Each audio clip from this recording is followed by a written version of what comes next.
folks, HR Funk here, back at my reloading bench. This is somewhere that I haven't been for a while, and the reason I'm here today is because I'm trying to solve a problem. The problem is I've had a persistent malfunction with my 40 Smith & Wesson ammo when I use plated bullets. And it doesn't seem to matter what brand I use because I've used a couple of different brands, and the problem is periodically I'll get a failure to chamber. Now, I think what's happening is once in a while with the plated bullets, the plating or the thickness of the plating varies a little bit from bullet to bullet, and I'll get one where the plating is a little bit thicker and all of a sudden the bullet won't chamber. Now the odd thing is I don't have this problem at all when I'm using conventional bullets with the lead core and a copper jacket. So that tells me it's something to do specifically with the plated bullets. Now in my attempt to solve this problem, what I'm going to do is run some ammunition that I previously loaded up, and this is ammunition that I've had this problem with, and it's not every round. It's once or twice out of about each magazine on average I'll get that failure to chamber. So what I'm going to do, I've gotten a Lee Factory Crimp Die for the 40 Smith & Wesson cartridge, and I'm going to run some of my previous loaded rounds through that new Lee Factory Crimp Die and see if that solves the problem. So I'm going to go ahead and run the rounds through now, then we'll head out to the range and see how my pistol runs with the ammunition once it goes through the Lee Factory Crimp Die. Okay, so here's my press all set up with the Lee Factory Crimp Die. I previously adjusted this so it's all ready to go. Now for anyone who's not familiar with the Lee Factory Crimp Die, it has a carbide sizing ring at the bottom of the die. So as the cartridge is run into the die, it sizes it to make sure that it's properly dimensioned to be able to chamber properly in your pistol. It also applies a proper crimp to the bullet. Now for the 40 Smith & Wesson and for most all semi-automatic cartridges, it applies a taper crimp, which basically means it squeezes the casing down tight against the side of the bullet. If I was loading for a revolver and I wanted to have a roll crimp, the crimp die or the Lee Factory Crimp Die would actually roll the top of the cartridge into the cannelure on the bullet. But since this is for a semi-auto cartridge, we will have a taper crimp on it. So at this point, I'm going to go ahead and run my cartridges through the Lee Factory Crimp Die.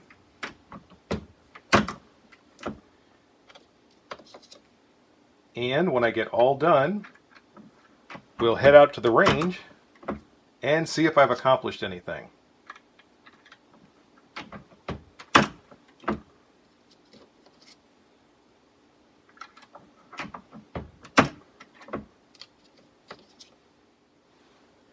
Just for comparison purposes, here is a cartridge that has not yet gone through the factory crimp die, and here's one that already has.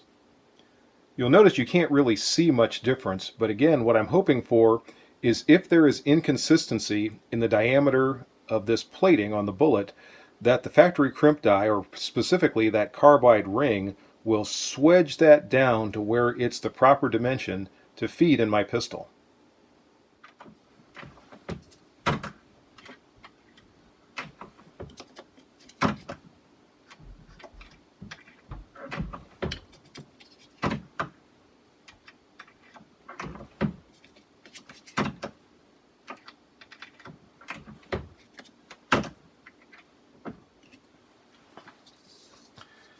And there we go, folks. A fresh new box of ammunition, all run through the Lee Factory Crimp Die.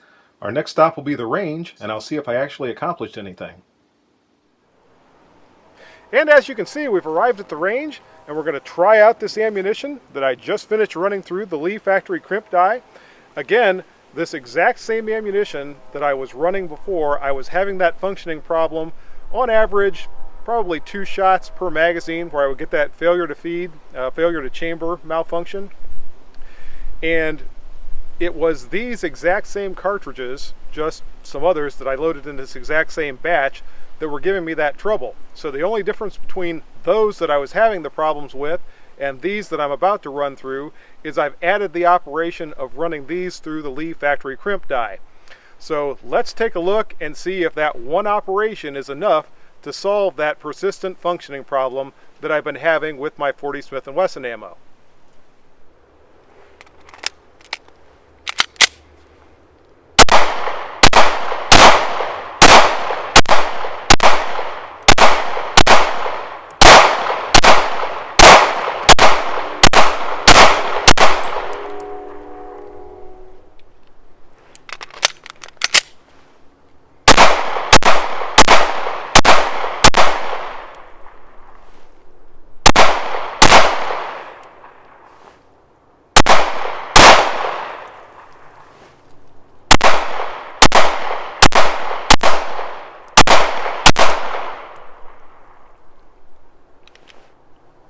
Well, folks, it's looking very much like that's done the trick. No problems whatsoever.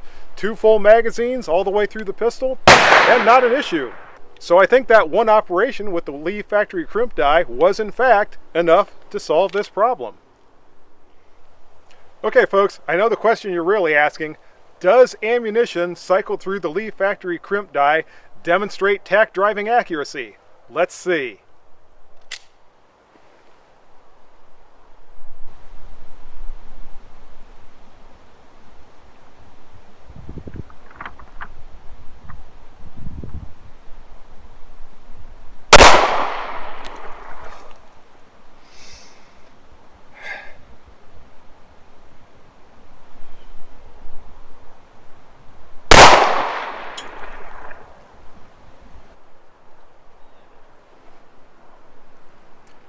The answer to that question is yes, even with cold fingers.